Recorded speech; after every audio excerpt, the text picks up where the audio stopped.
Imagine waking up in ancient Rome, sunlight streaming into your villa as you prepare for a day at the Forum. Before anything else, you reach for your mouthwash. Not a minty modern blend, but something far more surprising. The secret to a dazzling Roman smile? Urine.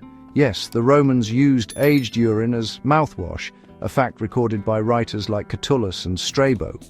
This wasn't a secret or a joke, it was a common accepted part of Roman life, especially among the wealthy. Why? Because urine, when left to ferment, develops powerful cleaning properties. Romans noticed it could bleach togas, so they applied the same logic to their teeth. Their approach to hygiene was practical. If it worked, they used it. The idea of bacteria or germs was unknown. Cleanliness was judged by appearance.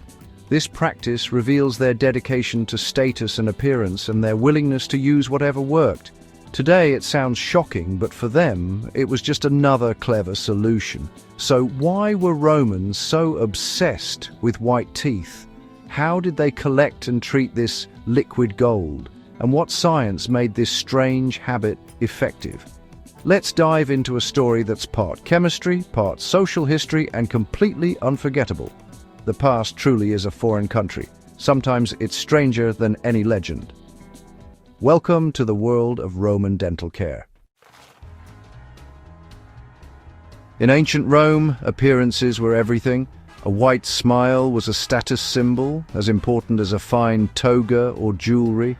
Poets praised dazzling teeth and mocked those with yellowed or missing ones. Clean teeth signaled wealth, refinement, and true Roman identity. The pressure for a perfect smile was intense, especially among the elite. Catullus famously mocked a rival for using his own urine to whiten his teeth, implying only the best, imported urine was truly effective.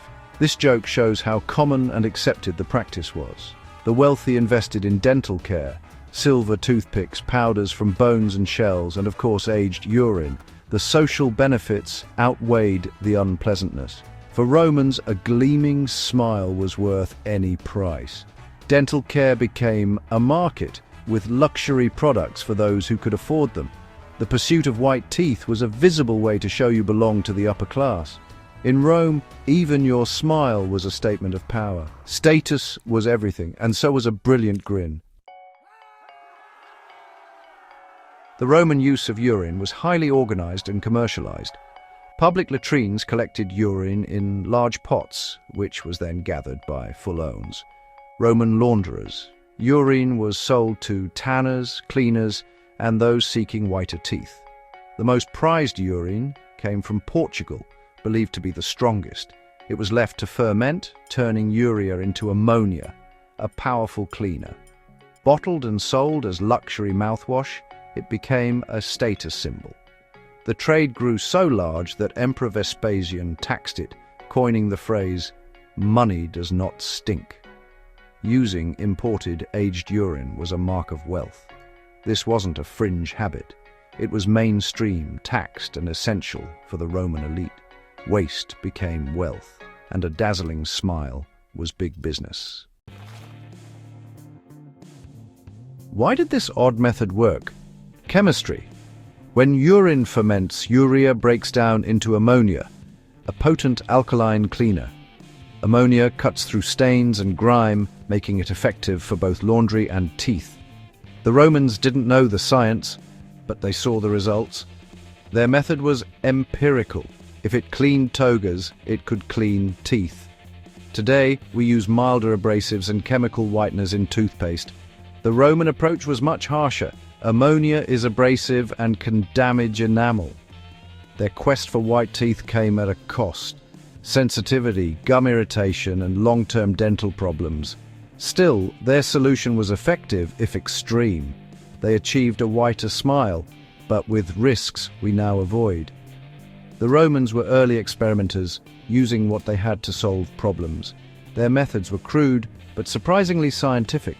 Sometimes, history's strangest habits have a logic all their own. For wealthy Romans, dental care was a daily ritual. The day began with a swish of aged urine mouthwash, foul but effective. Next, they brushed with fingers or sticks called dentiscalpium, dipped in abrasive powders. Powders included crushed bones, eggshells, charcoal, and pumice. The combination of ammonia and abrasives removed stains, but was harsh on teeth and gums. This aggressive routine prioritized appearance over long-term health. Only the elite could afford such elaborate care. Most Romans used water or chewed twigs. Dental luxury was a marker of status. The average citizen had a much simpler routine. For the elite, a gleaming smile was worth the discomfort. Their morning ritual was as much about social standing as hygiene. The pursuit of beauty demanded sacrifice, even if it meant gargling with ammonia. In Rome, vanity had a very distinctive taste.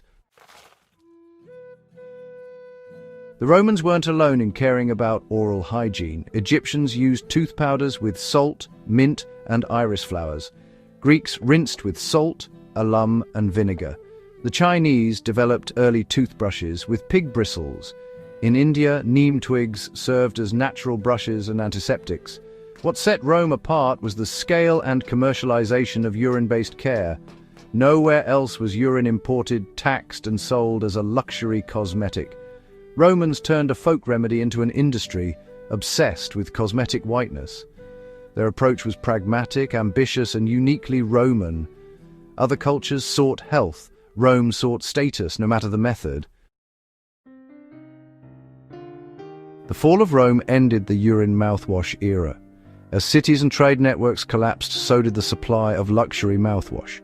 The Middle Ages shifted focus from public appearance to spiritual purity. Elaborate grooming routines faded, replaced by simpler local practices. New ideas from the Islamic world promoted gentler dental care.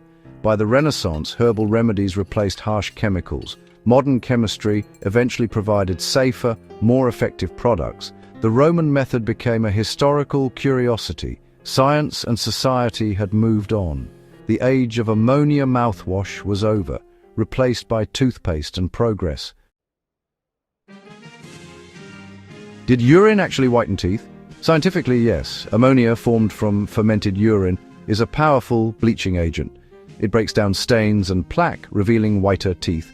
Modern products use similar chemistry, but in safer, controlled forms.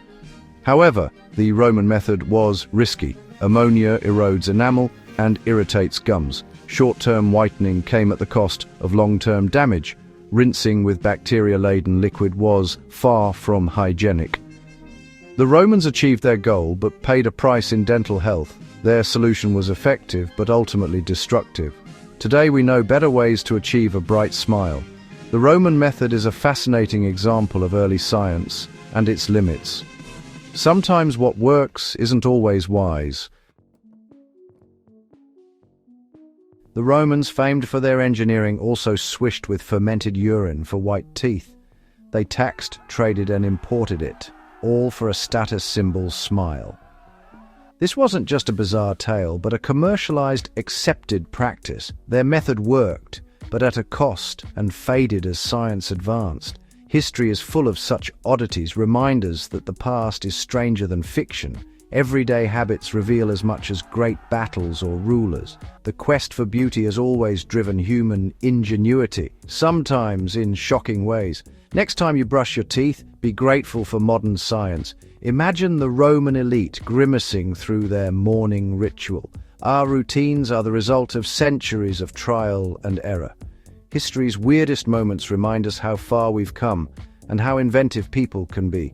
Who knows what other strange habits history still hides?